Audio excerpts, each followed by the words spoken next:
Hello investors and welcome back to Just Randy Stocks. During this video I want to talk about SNDL because this is the week. This is the earnings release week. Thursday after hours they're supposed to release their earnings and then they're going to have a conference call on Friday. That's absolutely insane not to do it all at once, but their revenue numbers I'm expecting and analysts are projecting, the ones that I like to watch are expecting a significant increase from the Spirit Leaf brand. And this is something I've been talking about for 4 weeks. The set it and forget it price happened last Friday at 64 cents. This went down to 63 cents again. So anytime you trade a penny stock, anything below $1 especially, it's got to meet NASDAQ compliance, and penny stocks are highly volatile and they have inherent risk. Specifically to Sundial's risk, I want to talk about those, but before I do that, be sure to give the video a big thumbs up, helps out the algorithm. So the first risk is that the price of Sundial is under $1 and doesn't meet NASDAQ compliance, and they've been given a notice to fix this by February of 2022. So is this week enough time for them to fix it? Can it get above $1 so they don't have to take any further action? They do have some options to file for an extension or to possibly do a reverse stock split. Now, that could cause the price to further go down, and I think there's enough in the pipeline that's going to take place that will get this price back up over $1, but we'll have to see how this week plays out. Their cash burn has not been impressive, and the whole reason that they did the acquisition of Alcana is to bring a steady cash flow into the business. They also have their shareholders severely diluted, and their revenue for the past 2 quarters was only 7 million USD. So with their revenue at only 7 million in the last 2 quarters, that has them trading at a multiple of 20 times revenue, and some of the competition within the sector in Canada is trading at about 6 or 8. But their revenue numbers, I'm expecting this week to really be significantly larger than what they've historically been with the Spirit Leaf brand. All right, so let's take a look at what I have pulled up, and you can see it's trading at around 69 cents. It's had about an 8% increase, and if you got in at that 64 cent range and you set it and forgot it, then you can see the possibility of getting a 20% increase on this in a very short time window. Just a couple of weeks, if you were patient, is highly probable. I believe that's going to happen. I believe we're going to see a lot more than that, but we'll have to wait and see how this week plays out. So the first thing I got pulled up is we've got the analyst price target. They've got this priced at 80 cents, but that's not taking into consideration this quarter and the acquisition, and I don't believe any analysts have done any updated price targets. Maybe 85 cents is what an analyst has a price target for on this. Now, Yahoo Finance, I like to take a look and see what the trading volume is, and you can see the average trading volume has declined a little bit. It's at 83 million, and today it's doubled that, and we're not finished. We're about 2 hours or an hour and a half away from close.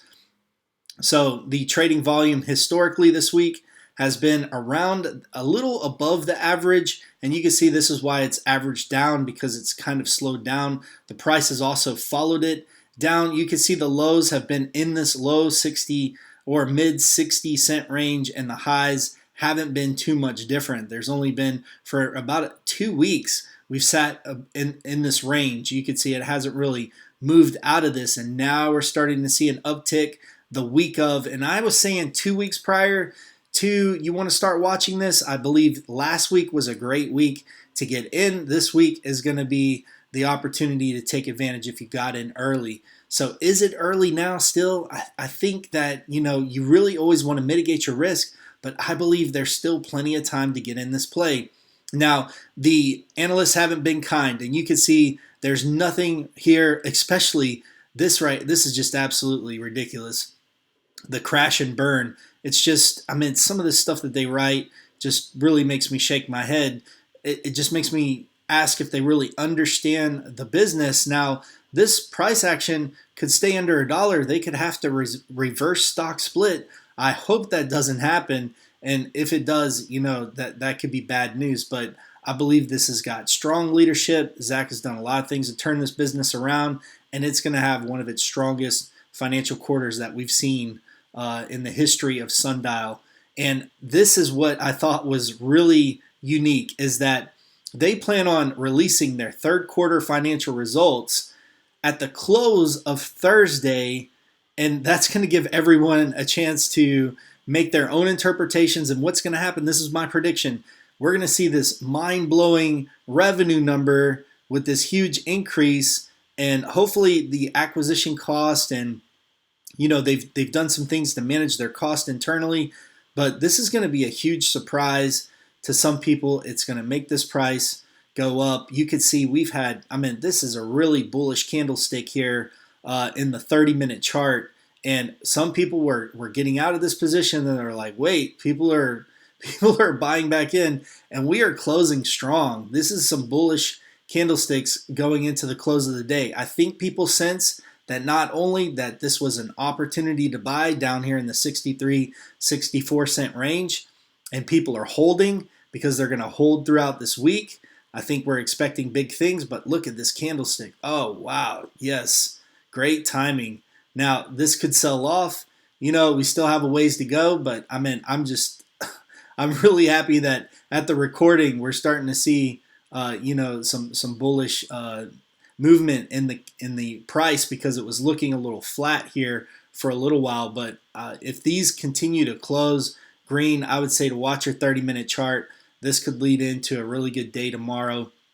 Now, of course, there's no guarantees, but I would say you really want to hold this through earnings. I think the risk and reward is you're mitigating your risk. Now, this is the one analyst that I do like to look at. I like David's articles. I think he's fair. And check out the 3 key bullets. Recent acquisitions will likely give Sundial more revenue this coming quarter. Well, yeah, I don't even understand why we're trying to take a guess at that. This is why I think we're trying to guess, is because they're looking at an old PowerPoint presentation when we have a newer one, and I'm not sure if people are connecting the dots. There will be more revenue coming this quarter. It's nearly guaranteed. And here's what I think people are missing. On the website, most people that are going through are referencing in their articles this corporate presentation that was a few months ago. In October, Sundial Growers posted an updated slide that shows their projections, and this is the old one from Q2. Yes, we know we're not there yet. We're still willing and dealing. We have these 2 pillars now, and here we are now. This is what we're going to look like in the future, but this is the snapshot. And down here on bullet number 3, I know I've covered this multiple times, but there might be somebody that's joining the channel new and just doesn't understand that, okay, this transaction took place in July. It was completed in July, which only gives us 2 and roughly maybe 2.5 months of revenue. But still, like I was saying previously, if you only take 2/3 of this amount, now this is in Canadian, so it's going to be a little bit lower, but if you take over 100 million, if we get over 100 million compared to the 7 million in revenue from the flower segment, now this liquor segment, this stuff hasn't happened, but we also have these 2 new pillars, and this investment operations pillar is intact. So they've been doing some smart things, and I want to say Zach specifically has been doing some smart things with the business. You want to be in on this play. This is one that I'm holding. I talked about it. I hope that those of you that really were patient got in at that 64, 65, 60 cent range. You're in, you locked it in, you're seeing the gains. If you have, give the video a big thumbs up. I'll see you in the next one.